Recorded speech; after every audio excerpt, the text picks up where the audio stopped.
I'm Spencer. And I'm Eric. And we're here to review Fire Emblem Heroes. For the Android? Is it for the... And iOS. And iOS. Yep. Check it out.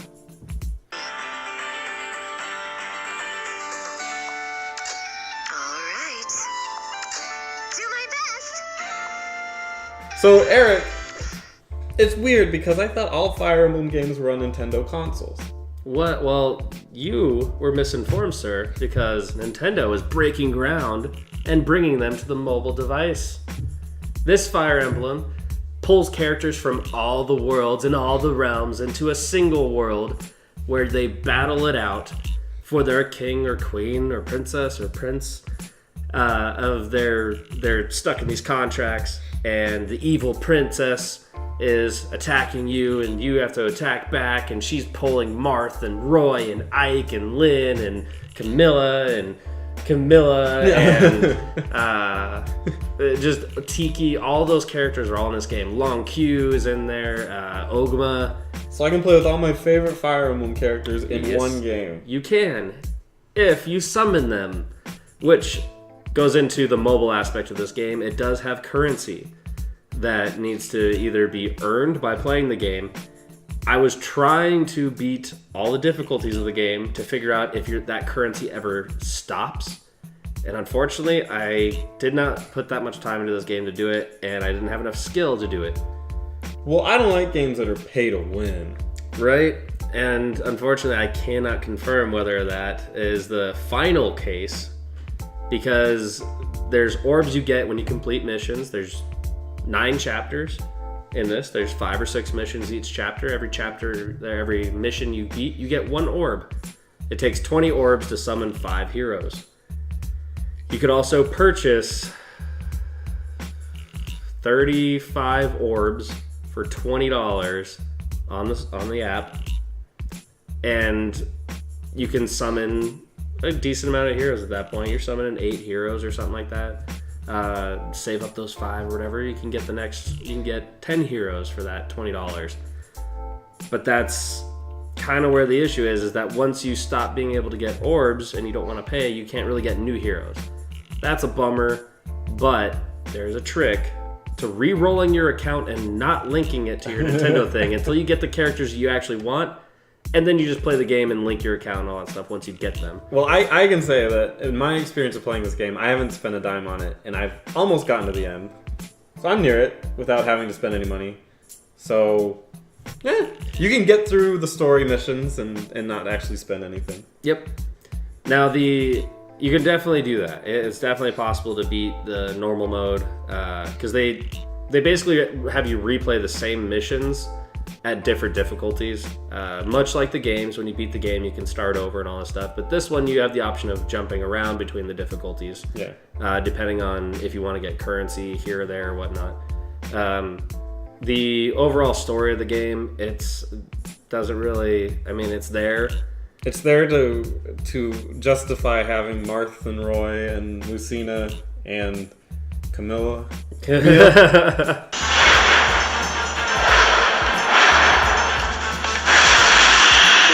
Naughty, calling on me like this. Yep. In one both game. of them. Yeah, both. I don't know how they fit her into one game. But it's just there to give you a reason to have them there. Yeah, and Which honestly, you didn't even need a reason, I don't think. No, you really did not. But, I mean, the concept is interesting. I've seen it done in a different anime that I've been watching called Drifters. It's a very similar concept, but it did not need to be there. It's a mobile game. We don't really look for stories in mobile game. Unfortunately, we don't hold them to the same standards as console gaming, even 3DS handheld gaming. We consider it mobile and not handheld gaming. It's its own category. I guess so. My next big question is, how do you think this game stacks up as a Fire Emblem game? I think as a Fire Emblem game, it brings a lot of the cherished things that make us say it's Fire Emblem. The combat, the side-to-side combat, the movements the same, the weapons, the abilities, the skills, the interactions, the triangle system of what's stronger than what, the rock, paper, scissors thing. with a new aspect to that now that simplifies something that was always kind of a little difficult because of magic. Magic was kind of outside of all of that, and then it had units that it was stronger against because of the resistances. They actually applied the same color wheel, so swords are red, axes are green, and spears are blue. They then gave each of the magic people the same kind of concept of this is red magic, blue magic, green magic, so you're strong against, red is strong against green, and green is strong against blue. They applied that, and they kind of made that a little simpler in this than they have in the other games. I was really, really impressed at how they were able to actually capture most of Fire Emblem into it. And there was one part of the game that you were missing out on that you were mentioning to me that I noticed, but it wasn't as big of a deal to me. So the maps, the terrain, you want to explain that a little more? Well, in Fire Emblem, traditionally, terrain plays a pretty big part in it. Of if you're in the woods, then you have a tactical advantage over people that aren't in the woods, and there would be forts that give you constant HP and also defensive statistics. And then there'll be places that give you negatives and places where if you stand in it, you get hurt. And that's part of the tactical aspect of the RPG that I thought was a little bit lacking in this one. But I mean, at the same time, it's a mobile game. It's meant to be played like on the fly, not like 30-minute bursts. It's meant to have like quick games that they throw in there. Which brings up the stamina in the game. So your army has a certain amount of stamina. They can't fight all day long. They can't just keep going and going and going. They're not the Energizer Bunny. Yeah. So there's a resource capped that's for stamina. You get 50 stamina. Some missions take 1 stamina. Others take 20 or 15 from what I can see. It really gets up there when you get into the harder missions. So it's a resource you have to kind of manage and stuff, but it regenerates, I think, 1 stamina per 3 minutes or something. So if you play it for a half hour and put it down and you pick it up in a couple hours later, you'll have your stamina back. And then on top of that, if you really wanted to keep playing, there's stamina potions you can use that give you max stamina again. Or if you want to, you can use the orbs as currency to continue playing. Once you run out of stamina potions, it then says, hey, you can use an orb if you want to. But that is a form of currency in the game. The other form of currencies that you'll see is crystals or shards that help level up your characters. It's auto leveling for you, so that you can basically get a level 1 character and be like, I don't want to spend all the time to grind him up. I'm just going to spend these crystals on him that I got from completing these missions. You can't buy the crystals. You actually just get them from playing the game. You can't trade in orbs for crystals. It's just you play the game, you get crystals. It helps you level up other characters faster. On top of that, there's other forms of stuff. So if a character's under level 20, they use crystals. If they're over level 20, they use shards. And then there's also the emblems that you use for upgrading the characters into their next star ranking. So you have Marth, and you might have a 1 through 5 stars, 5 star being the best. You may get a Marth at level 3 star. You then need to spend emblems to upgrade them and stuff into the next version. So if they're below 3 star, you use small badges. If you get them over level 20, if you get them 4 star or 5 star, to upgrade them, you need to have the greater badges to do that. So there's a lot of currencies and stuff in the game, but the nice part is that it's in-game currency. It's not purchasable currency. That stuff actually you just get from experiencing the game and playing it.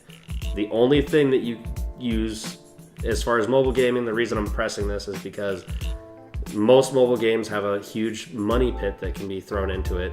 This game really, you don't have to spend money on.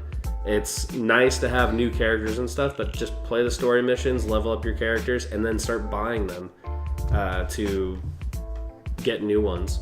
And that's the other thing, dailies. There are daily things in this where every day there's a new but there's a mission you complete and you get a character out of it. There's 2 versions of it. There's a level 5 mission and a level 15 mission. You get a 1 star or a 2 star version of that character from it. There's also, they're doing events right now where there's special maps that they're releasing that have certain difficulties that you can get characters from. So you don't have to just spend money to get new characters. Every day you can get a new character if you do the daily missions.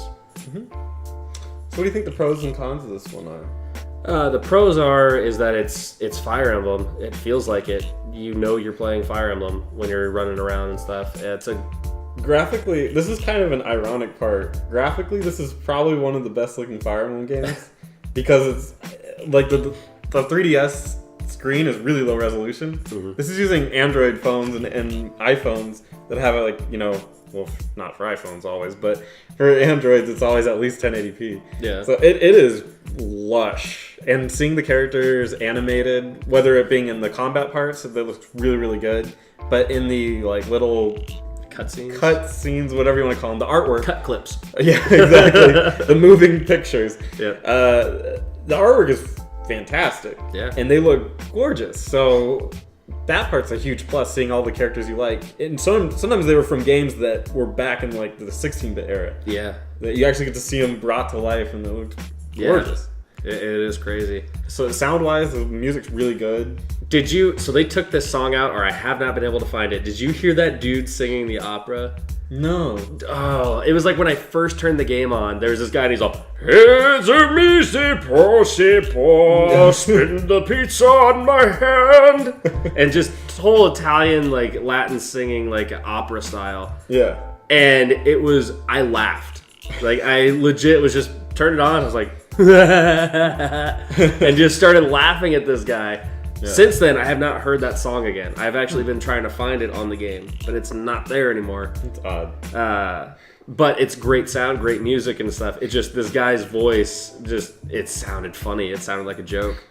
The combat and stuff, the voice lines and everything's there. There's, it's a great game. Some of the cons that I have come across is... The story's dumb, but who cares? The story is definitely one of the cons. But Dude, if I'm going to be perfectly honest, I have not played a Fire Emblem game where I've liked the story.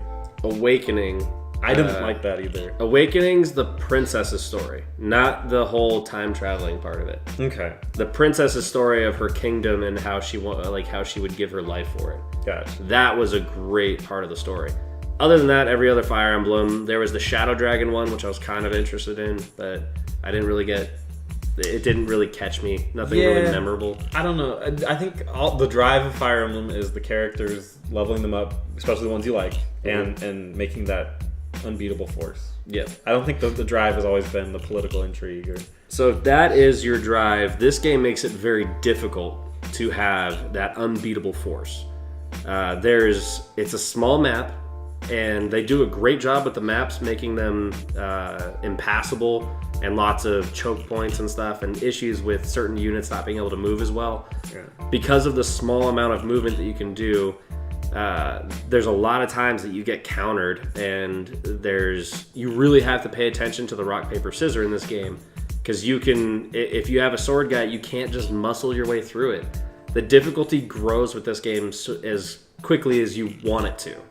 So if you want to change it to hard mode, if you want to get better stuff, you really have to get tactical with it, to where that's something I think is a pro compared to the handheld games. The handhelds, you play through that normal mode all the way through, beat the game, and then you start over from the very, very, very beginning and start progressing again. And then you start over and do the lunatic mode and do all that. This one, you can hop around as you see fit, to where it's like, oh, I can complete lunatic mode of the first chapter, but I can't beat the 8th chapter right now, so I'm just going to collect some currency over here, get some new characters. I'm going to get some levels out of this. Mm-hmm. You can kind of hop around and create your difficulty as you like, and that's a pro for me. I guess another pro would have been, I know we kind of passed it, but the quick battles. It's very quick, and it's, you could say it's a negative because I like the long-term things, but I also understand that it's a mobile game shooting for that market, and for that it makes sense. It's very quick battles. You don't have to devote a lot of time. If you're just sitting down, you're like, I want to get this character up in a level really quick. You can do it. It just takes a couple minutes. Mm-hmm. It's not a huge time commitment, so yeah, it's pretty good. Some of the cons for me is that the orbs, I'm kind of concerned at some point that I'm not going to be able to collect orbs to go then summon stuff at the summoning stone. But bear in mind, you've essentially beaten the game several times at this point. I beat normal mode. I'm almost beating hard mode. I'm working on beating I want to then start on Lunatic, which I've done the first couple missions of. Yeah. So I have, but there's also special event missions that I cannot even come close to beating. I can't do a single damage to anything, and it's like a 3-day event right now that I want to be a part of, but I'm not high enough level. I don't have the right comp to do it. There's also arena battles, which is kind of like PvP where you fight other people's teams, which is present in the Fire Emblem games on 3DS and whatnot. That's also here as well. But again, the difficulties and stuff on that, it scales. Like, I really want to get into this, and sometimes when you're playing PvP, you have the people who did spend thousands of dollars. I read articles of people spending $1,000 on this game and still not getting every character. Like, it definitely can be crazy like that, but I've been able to build teams and work my way up, but I'm kind of at the point now where I do need to do the grind, which I think is a kind of a con for me, that I